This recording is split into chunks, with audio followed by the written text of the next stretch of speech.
Hello everyone. So welcome to the another lecture of human anatomy and physiology 2, जहाँ पे हम reproductive system पे आपका तीसरा लेक्चर लेके आए हैं, जहाँ पे हम मेल एंड फीमेल रिप्रोडक्टिव जो ऑर्गन्स है उनके हम फंक्शंस एक एक करके देखने वाले हैं।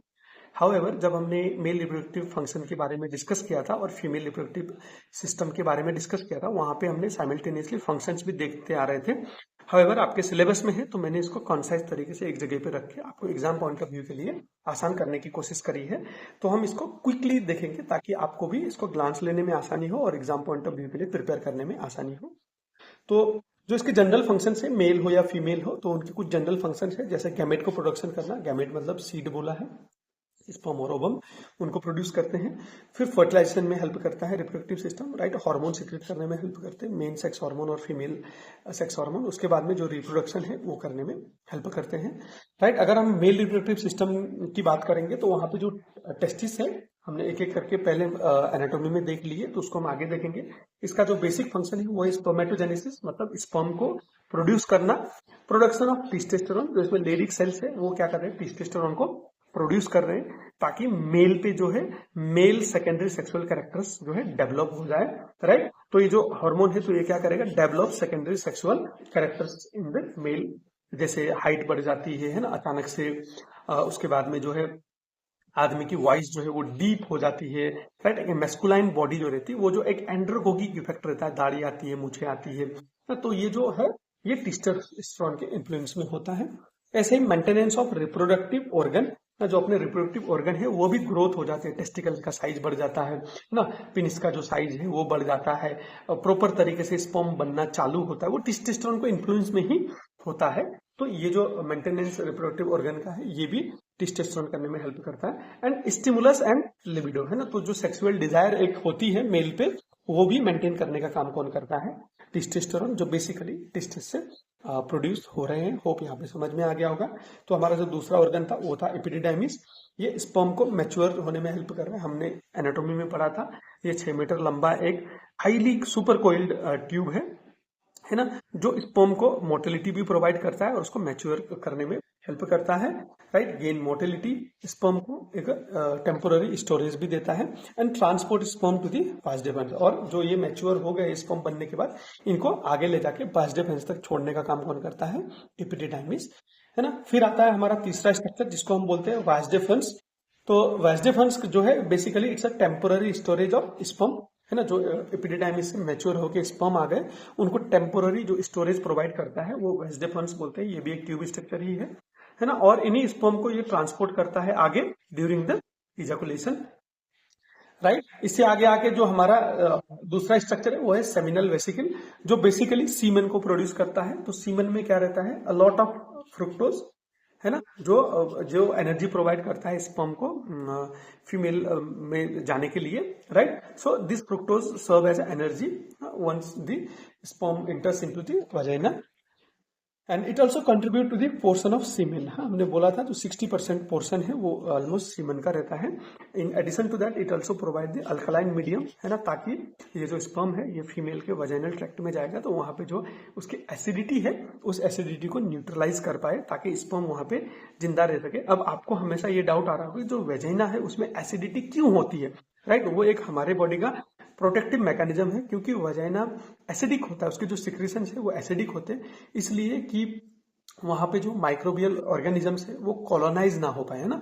अगर वो न्यूट्रल रहेगा तो जो भी माइक्रो ऑर्गेनिज्म है वो आके आराम से उसमें ग्रो करके रिकरेंट जो है वजाइनल इन्फेक्शंस हो सकते हैं, है ना, वजाइनोसिस हो सकता है और बहुत सारे ऐसे इन्फेक्शंस होते हैं। तो उससे प्रिवेंट करने के लिए नेचर ने क्या किया है कि जो वजाइना है उसको एक एसिडिक इन्वायरमेंट प्रोवाइड किया है जहाँ पे जो माइक्रो ऑर्गेनिजम्स है वो आराम से ग्रो नहीं कर पाते और जो फीमेल है जो इन्फेक्शन से नहीं सफर करते।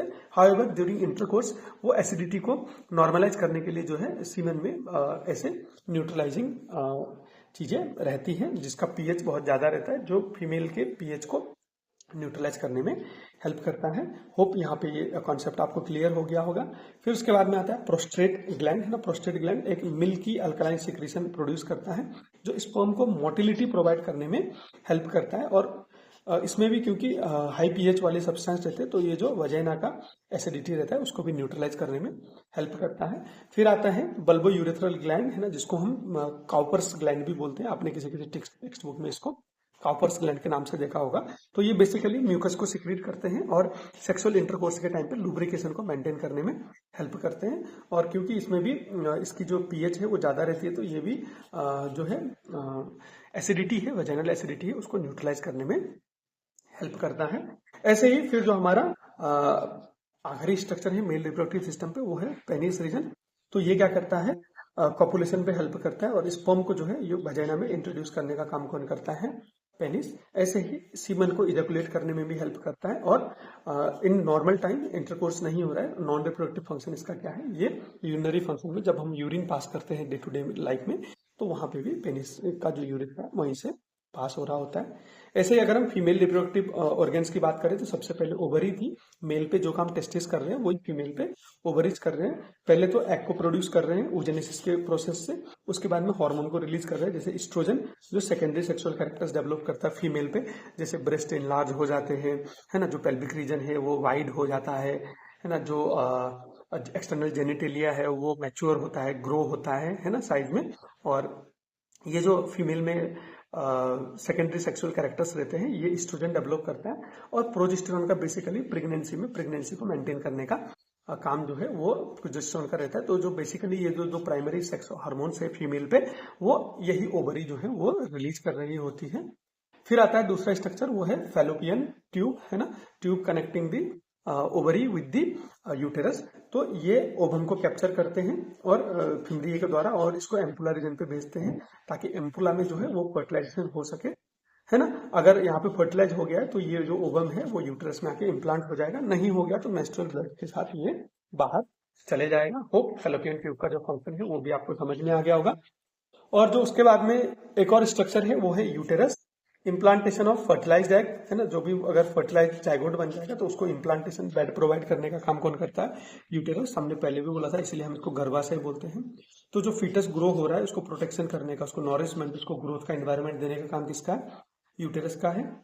इसका जो मायोमेट्रियम लेयर है वो क्या करता है, वो कॉन्ट्रैक्ट हो जाता है चाइल्ड बर्थ के टाइम पे और मेंस्ट्रुअल जो साइकिल आते हैं उस टाइम पे, और वो करने में हेल्प करता है। ये सारा काम कौन करता है, यूटेरस। फिर आता है सर्विक्स, है ना, सर्वाइकल म्यूकस को रिलीज करता है जो जो स्पर्म को मोटिलिटी प्रोवाइड करते हैं, है ना। तो स्पर्म को हमारे जो फीमेल रहती है उसके अंदर जाने में हेल्प करता है और प्रेगनेंसी को मेंटेन करने में हेल्प करता है, क्योंकि प्रेगनेंसी रीजन पे ये जो सर्विक्स जो है वो क्लोज रहता है during child birth only, it will open and it dilates during the child birth, और बच्चा जो है इस सर्विक्स के थ्रू से नीचे वजाइनल रीजन पे आता है। अगर हम वजाइना के फंक्शंस देखें तो it will receive the penis during the intercourse, है ना, मेंस्ट्रुअल ब्लड फ्लो होने का पैसेज है, और it is serve as the birth canal during the delivery. ऐसे एक्सटर्नल जेनेटेलिया की अगर बात करें तो जो एक्सटर्नल जेनेटेलिया है ये ओवरऑल जो इंटरनल स्ट्रक्चर है इसको प्रोटेक्ट करने में हेल्प करते हैं। जो इसमें एक पर्टिकुलर स्ट्रक्चर है क्लाइटोरस, वो सेक्सुअल अराउजल या फिर प्लेजर को मेंटेन करने में हेल्प करता है, और ये स्पर्म की एंट्री में भी हेल्प करता है। तो ये कुछ फंक्शंस हो गए अपने बल्बा के, राइट। फिर कुछ और एडिशनल ऑर्गन्स आते हैं यहाँ पे जिसका फंक्शन मेंशन करना बहुत जरूरी है। सबसे पहला आता है मेमोरी ग्लैंड्स, जिसको हम basically day to day life में ब्रेस्ट बोलते हैं।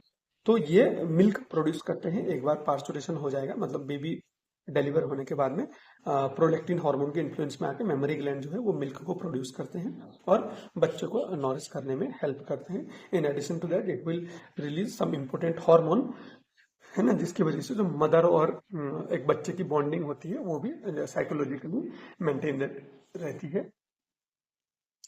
फिर आते हैं और एक्सेसरी ऑर्गन, जैसे आते हैं बार्थोलिन्स ग्लैंड, है ना, जैसे हमने मेल पे देखा था काउपर्स ग्लैंड, तो वो क्या करते थे कि लुब्रिकेशन का काम करते थे। ऐसे ही फीमेल में जो बार्थोलिन ग्लैंड्स है वो म्यूकस को सिक्रीट करते हैं, है ना, और ड्यूरिंग इंटरकोर्स ये क्या करते हैं कि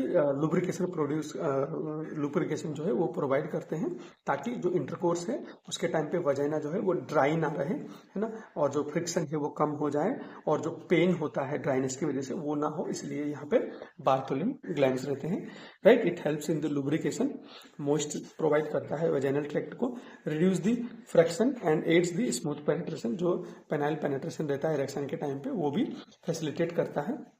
maintain moisture and prevent dryness and irritation, है ना। इस अगर ये एक्सेसिव ड्राई रहेगा तो वहाँ पे पेन रहेगा और इरिटेशन भी रहेगा, तो उसको प्रिवेंट करने का काम भी बार्थोइन ग्लैंड के सिक्रेशन जो म्यूकस रहता है उसका काम है। And protect the external genitalia, right. तो ये जो ग्लैंड्स है इसमें कुछ ऐसे कंपाउंड्स रहते हैं जो माइक्रो ऑर्गेनिज्म को इजीली कॉलोनाइज नहीं होने देते और जो एक्सटर्नल इन्फेक्शन होने का खतरा है वो भी इससे कम हो जाता है। होप ये जो फंक्शंस है आपको मेल और फीमेल रिप्रोडक्टिव ऑर्गन्स के आपको आराम से समझ में आ गए होंगे।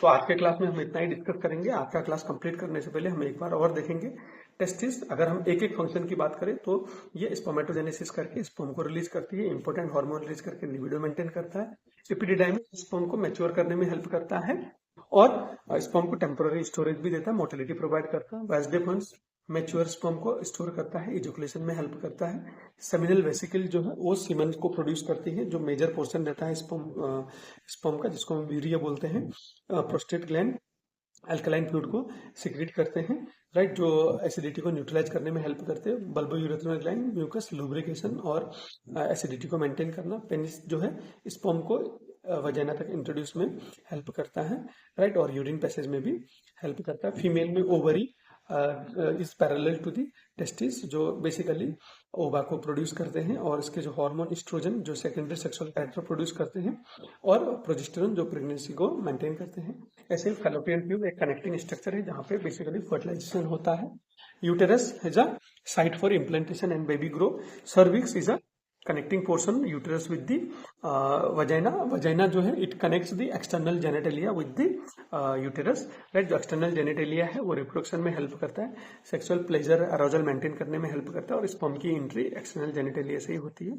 मेमोरी ग्लैंड मिल्क और जो बॉन्डिंग है वो करने में हेल्प करता है। पार्थोलिन्स ग्लैंड जो है वो म्यूकस लुब्रिकेशन है ना, basically it's facilitate the sexual intercourse, right. Hope ये जो फंक्शन है आपको आराम से समझ में आ गए होंगे और इसको आप एग्जाम में आराम से लिख सकोगे। हैविंग सेड दैट, आपको ये चीजें क्लियर है, आपको समझ में आ गया तो आप वीडियो को लाइक करके अपने दोस्तों के साथ शेयर कर सकते हो। अगर आपको कोई भी कंफ्यूजन है, कोई भी दिक्कत है तो आप नीचे कमेंट्स में पूछ सकते हो, right. Having said that this is only for today's class. See you in the class. Thank you for listening today's class.